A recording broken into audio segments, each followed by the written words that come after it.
तो hey guys, फिर से स्वागत है आपका दूसरी वीडियो में, जो कि एक्सरसाइज 1.4 हम पढ़ाने वाले हैं। इसका फर्स्ट पार्ट अगर आपने ना देखा हो तो उसे जाकर देख लीजिए, जिससे कि आपको आसानी से समझ में आ जाए। तो अब हम क्वेश्चन नंबर 6 से स्टार्ट करेंगे, क्योंकि क्वेश्चन नंबर 5 तक मैंने लास्ट वीडियो में पढ़ा चुका हूँ। तो उसे जाकर देख लीजिए सबसे पहले, उसके बाद इससे स्टार्ट करेंगे। अब क्वेश्चन नंबर 6 है हमारा।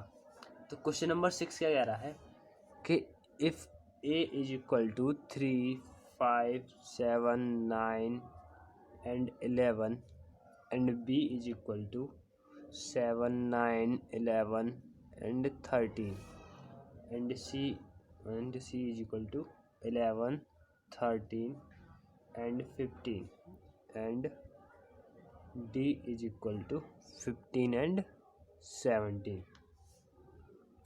तो आपको क्या करना है, इसमें पहला क्वेश्चन है, इसमें इंटरसेक्शन निकालना है।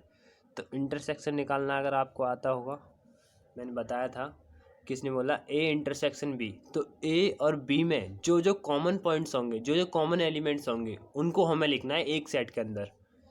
तो ए और बी में कौन कौन से कॉमन एलिमेंट्स हैं? 7, 9, 11, 7, 9, 11। तो ए इंटरसेक्शन बी में ये सिंपल आंसर हो गया। ठीक है, ऐसे ही क्वेश्चन नंबर 6 दिया है, ए इंटरसेक्शन बी यूनियन सी।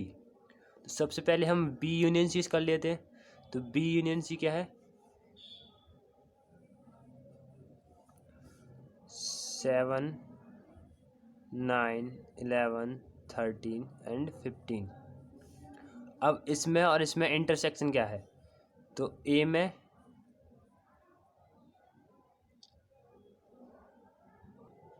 चलो, तो बी यूनियन सी और ए में क्या सेम है? तो हमें दिख रहा है कि ए में 11 एंड 9, 7, 9, 11, 7, 9, 11। तो इसमें भी A intersection B union C में क्या कॉमन है? 7, 9 एंड 11। तो ये हमारा आंसर हो गया। सिंपल, समझ गए होगे। सारे क्वेश्चन हो जाएंगे ऐसे ही, सब आसान है। क्वेश्चन नंबर 10 भी इसका एक बार देख लीजिए। A union D intersection B union C. ठीक है, तो हमने ए यूनियन डी ले लिया पहले। तो ए यूनियन डी क्या है? 3, 5, 7, 9, 11, 15 एंड 17। और बी यूनियन सी क्या है? B union C 7, 9, 11, 13 and 15। तो इन दोनों के बीच का इंटरसेक्शन निकालना है। तो कैसे निकालोगे? सिंपल है, अब इसमें कॉमन ढूंढते हैं। तो 7, 9, 11 और 15, 7, 9, 11, 15। तो इसका इंटरसेक्शन क्या आ जाएगा?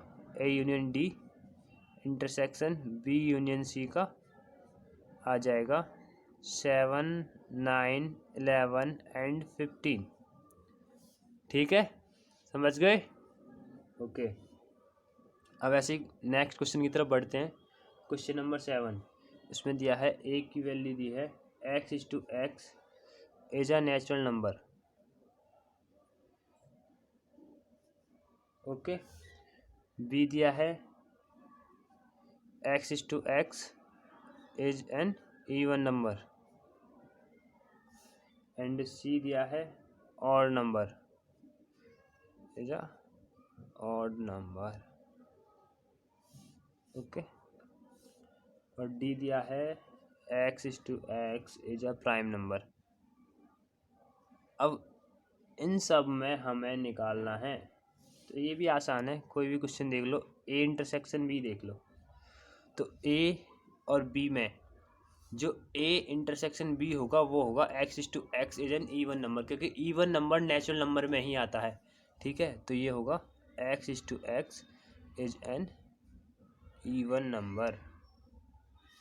क्वेश्चन नंबर 5 देखोगे, B intersection D even and prime. Even and prime ये दोनों के दोनों ही डिफरेंट है।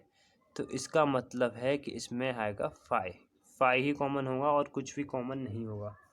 अब सी इंटरसेक्शन डी देखें तो ये ऑड है और ये प्राइम है, तो सीधी सी बात x to x is a prime number, क्योंकि ऑड के अंदर ही प्राइम नंबर आ जाते हैं। ओके, ठीक है। चलो अब आता है क्वेश्चन नंबर 8। ये बोल रहा है कि कौन से सेट्स डिसजॉइंट है, मतलब जो जॉइंट नहीं है, जो डिसजॉइंट हो जाते हैं। मतलब जैसे 1 2 3 4 के बाद 6 आ गया, तो जो 5 है वो कट गया, तो इसका मतलब है कि वो डिसजॉइंट हो गया। ठीक है, तो पहला क्वेश्चन दिया है इसका 1 2 3 एंड 4। ओके, एंड दूसरा है x to x is a natural number. ठीक है, and 4 is less than equal to x less than equal to 6। तो देखो ये 4 तक जा रहा है, फिर ये 4 के बाद 4 5 6, तो ये डिसजॉइंट तो है नहीं, तो ये वाला तो सही है, ये वाला डिसजॉइंट नहीं है। ओके, अब ऐसे ही क्वेश्चन नंबर 2 है इसका कि A E I O and U and C D E F, तो ये वाला डिसजॉइंट है, ये वाला डिसजॉइंट है। ठीक है, क्वेश्चन नंबर 3 है ऐसे इसका x to x is an even number and x to x is an odd integers। तो सीधी सी बात है, इवन एंड ऑड मिलके मतलब पूरा पूरा एक नेचुरल नंबर बना देंगे, तो इसका मतलब ये तो डिसजॉइंट नहीं है। तो ओनली क्वेश्चन नंबर जो 8 का जो सेकंड पार्ट था वही डिसजॉइंट था, बाकी कोई नहीं था। अब नेक्स्ट क्वेश्चन में चलते हैं। तो मैंने तुम्हें सब्ट्रैक्ट वाला ही बताया था, 3 6 9 12 15 18 21, ए की वैल्यू। बी दिया है 4 8 12 16 एंड 20, एंड सी दिया है 2 4 6 8 10 12 14 एंड 16, एंड डी दिया है 5 10 15 एंड 20। तो पहला क्वेश्चन दिया है a माइनस बी। तो a माइनस बी मैंने बताया था कि किन्हीं दो सेट्स में जो कॉमन नंबर्स होते हैं उनको छोड़ के बाकी का सारा जो पहले सेट के एलिमेंट्स होते हैं वो सारे लिख जाते हैं। तो इसमें देखो कौन कौन कॉमन है, 12 कॉमन है, और तो कुछ कॉमन है नहीं, है ना। तो सिर्फ 12 हट जाएगा, बाकी का पूरा पूरा सेट ऐसे ही उतर जाएगा। ठीक है, तो ये हो गया आंसर।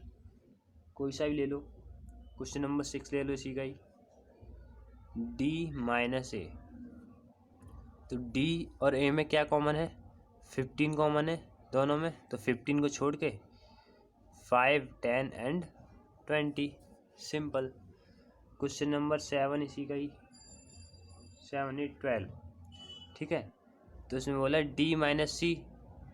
तो डी माइनस सी इसमें क्या क्या कॉमन है, 10 ही कॉमन है बस, और तो कुछ है नहीं, है ना।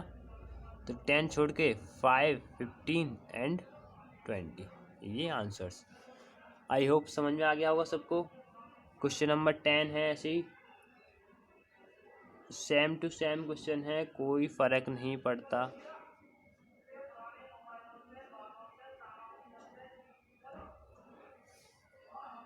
पहला है x माइनस वाई। तो इसमें क्या क्या कॉमन है, बी एंड डी हटा, क्या बचा, ए एंड सी। ऐसे सेकंड है y minus x, B and D हटा, एफ एंड जी। थर्ड दिया है x intersection y, B and D. Okay, इसमें कुछ भी नहीं था। क्वेश्चन नंबर एल बोल रहा है कि if R is a set of real numbers and Q is a set of rational numbers, then what is R minus Q? तो r माइनस क्यू क्या होगा, क्योंकि एक रैशनल है और एक रियल नंबर्स है, तो r माइनस क्यू क्या हो जाएगा, इर्रेशनल नंबर। क्योंकि हमें पता है कि अच्छे में से बुरे निकल जाएंगे, मतलब टोटल स्टूडेंट्स हैं स्कूल में, ठीक है, उसमें कुछ अच्छे हैं कुछ बुरे हैं, तो बुरे निकल जाएंगे तो कितने बचेंगे, अच्छे वाले। तो टोटल में से रियल नंबर्स में से रैशनल नंबर गए तो क्या बचे, इर्रेशनल नंबर्स। आसान है, कोई फर्क नहीं पड़ता है। क्वेश्चन नंबर 12 है, ट्रू फॉल्स हैं, आप लोग कर लोगे, ये आपके लिए छोड़ा है। तो आई होप ये सारे क्वेश्चन समझ में आ गए होंगे। समझ में आ गए तो कमेंट में करके बता दो, और वीडियो लाइक कर दो, चैनल को सब्सक्राइब कर दो। चलो जल्दी से।